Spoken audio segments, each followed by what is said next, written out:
Hello world, welcome back to Razor RC. It's time to do the review of the build of my brand new 2021 Xray XB4. So I got this about a week ago and spent a few days putting together. Took me about, I think, 7 or 8 hours just to put together the main stuff. Then maybe another hour for the electronics. Got it all put together and actually got a chance to run it a little bit. So I do have some thoughts on that, and we'll be providing a running video as well in another episode. First off, I picked mine up from EuroRC.com. They are a company out there in Finland.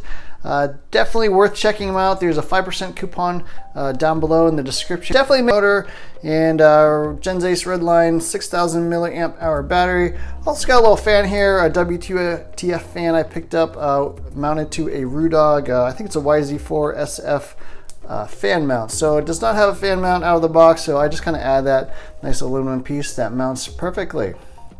So yeah, I'm also running kind of this clone of a Sanwa receiver. First time trying that out. That is actually working out pretty well. The ARX482R, a little bit cheaper than buying an official Sanwa part, but yeah, it works really nice.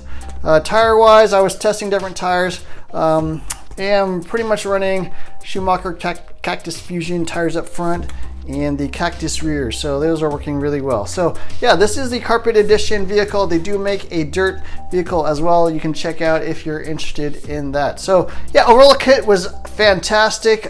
Probably the nicest kit I've ever put together. Definitely high quality kit. The pieces, the plastics, the carbon fiber, the metals, everything are amazing. Didn't need to sand anything, didn't need to file or Dremel anything. Just super high quality kit. Now it is obviously a little more pricey than your other kits out there, but you can kind of see where that cost went. Now in terms of the good stuff, manual was excellent. This little full color manual, it's color coded, so all the sort of purple bluish stuff you gotta do for the carpet, all the brown stuff you gotta do for the dirt, and then some pages have both. So, and then a little color coded guide here for all the different pieces, including the option parts. Nice things are they actually label every part with the part number, so if you ever need to look something up, it's awesome.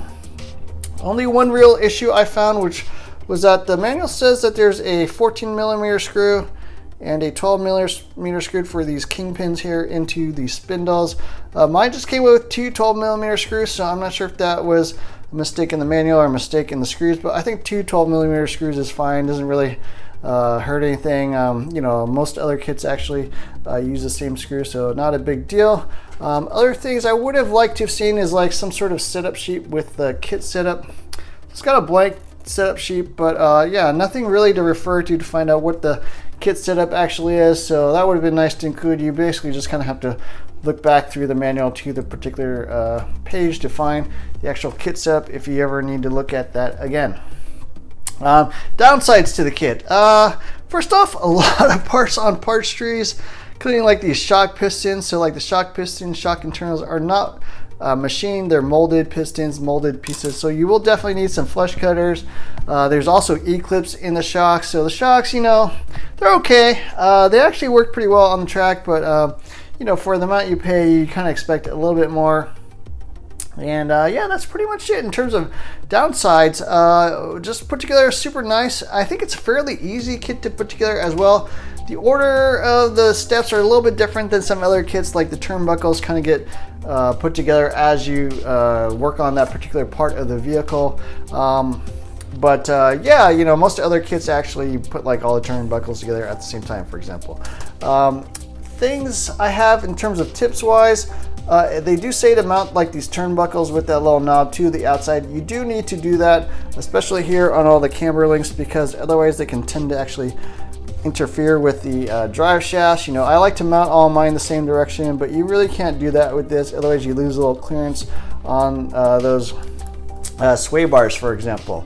Other tips, sensor wire length, I'm actually running 150mm. You can see there's a little bit of slack, so you could probably run a 140, 150 to be safe, kind of depending on how you orient your ESC and how your actual sensor wire plugs into the motor. But yeah, 140 to 150 will probably be perfect. Let's see, anything else? No, that's pretty much it. So yeah, overall the kit was fantastic. Best kit I've ever put together. I'm pretty sure it's the best kit I've ever put together. Just amazing, especially for a first release, first run of a vehicle. No issues. Just make sure you pay attention to the manual. Oh, one last thing. If you want to cut off the sort of body post mounts here, you know, instead of using those little nubs, I just chop them off. You will need a slightly shorter screw because the stock screw goes all the way through it into the actual body mount post. And then, you know, I was trying to cut that off, couldn't figure out why. Well, it's because that metal screw was sticking out. So you need a slightly shorter screw. The back is totally fine. You can just chop that off, no issues whatsoever. So yeah, that's pretty much it, my review. Xray XB4, fantastic vehicle. Again, check out your RC if you want to pick this up.